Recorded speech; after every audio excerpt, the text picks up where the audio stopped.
You and I have known each other long enough that you know everything I hate. The fans of the New Orleans Saints, anything related to peanuts or peanut butter, and people who get on social media and try to be positive when they are the same levels of negativity that they complain about. In that video we talked about where the streamer was complaining about how toxic and unsafe it is as a female streamer and gamer, even though she willingly engaged in that conversation for the content, and a bunch of people just started doing think pieces, not realizing that the person they were doing the think piece in relation to was just using them and their emotion for sympathy and for recognition, because they are bored and they are dishonest and they wanted to play on your emotions so that they could get clout and attention, which is the main objective of people who are narcissists, who never really want to be about change. They just want your money and your viewership. Now we're kicking it up a notch and we're bringing this person into the equation because she decided to continue the conversation about how toxic the gaming space is. She wouldn't last 10 minutes in a COD lobby is not, nor has it ever been, a valid excuse for men to act like pieces of human garbage in gaming. I shouldn't have to play a game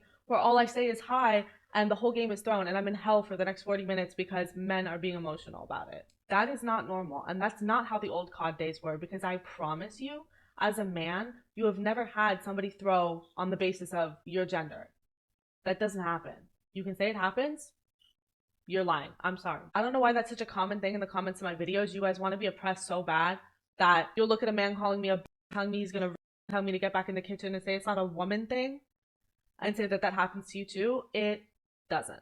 There's a reason that historically male-dominated spaces are known for being toxic and unsafe. That goes for gaming. That goes for sports. Any male-dominated space is a bad one. That's not me being sexist. That is me saying there is an inherent issue with the way that you guys have your locker room talk that makes everybody else feel unsafe. I don't know how you could possibly find it fun to make other people feel unsafe. No woman is asking men to make gaming a safe space with sunshine and rainbows and everything, but could you please be normal? Because I want to be able to enjoy playing the game without my life being threatened, without my body being threatened, because I'm existing as a woman.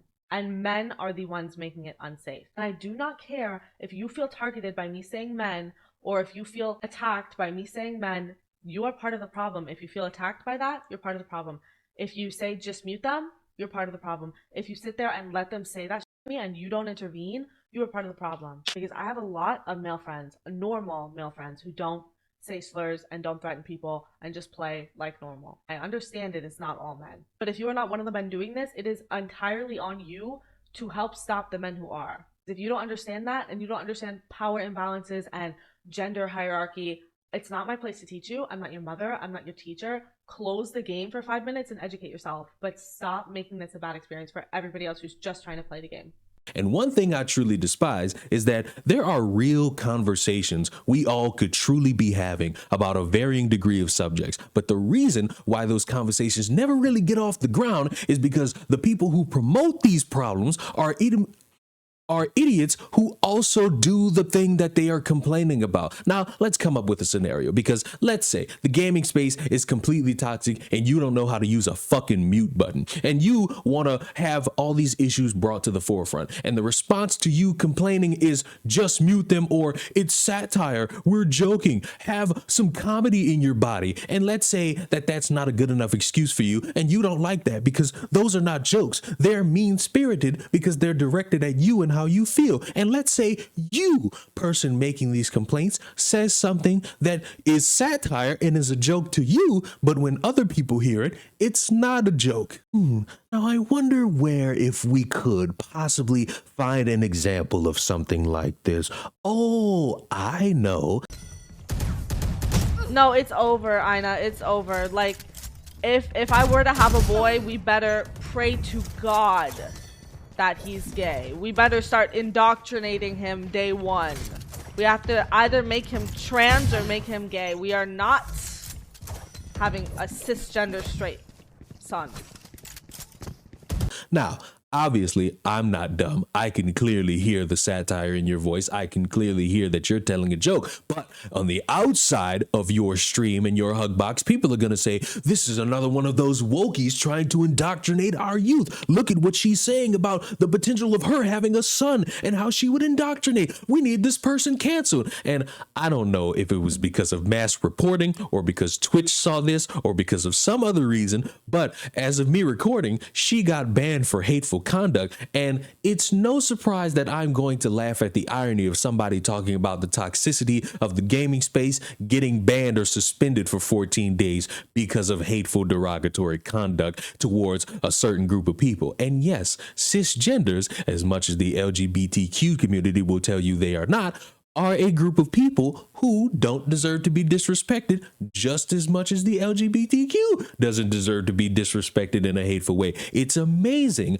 how we jump through these hoops to act as if we are all wholesome human beings when in reality, we're all pieces of shit. You and I, pieces of shit. This woman, a piece of shit. This woman, a piece of shit. Everybody's got it in them. Everybody's got a story that would make them out to be looking bad. But the thing that annoys me the most is that when we all got our shit and it all stinks, there's always going to be the person with the biggest shit always acting as if that they are somehow clean. No, I can still see the doo-doo stains in your drawers. You did not properly wipe, and you are not going to be the person to make the change so that everybody else could have a clean bum. You are dirty just as much as everybody else. And no amount of me being called misogynist or not understanding the plight of a female gamer is going to make me deviate from the point, because you, madam, want to create a safe space. You don't like all the toxicity in gaming, yet you willingly participate in it. You, madam, are somebody who wants to talk about how all these jokes are mean-spirited and locker room talk shouldn't be allowed, yet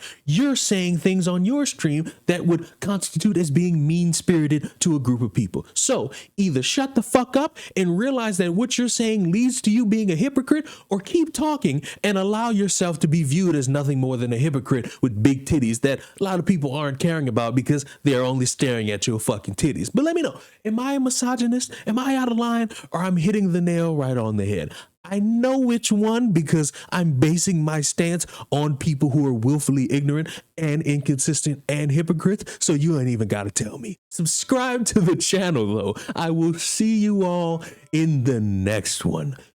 Goodbye.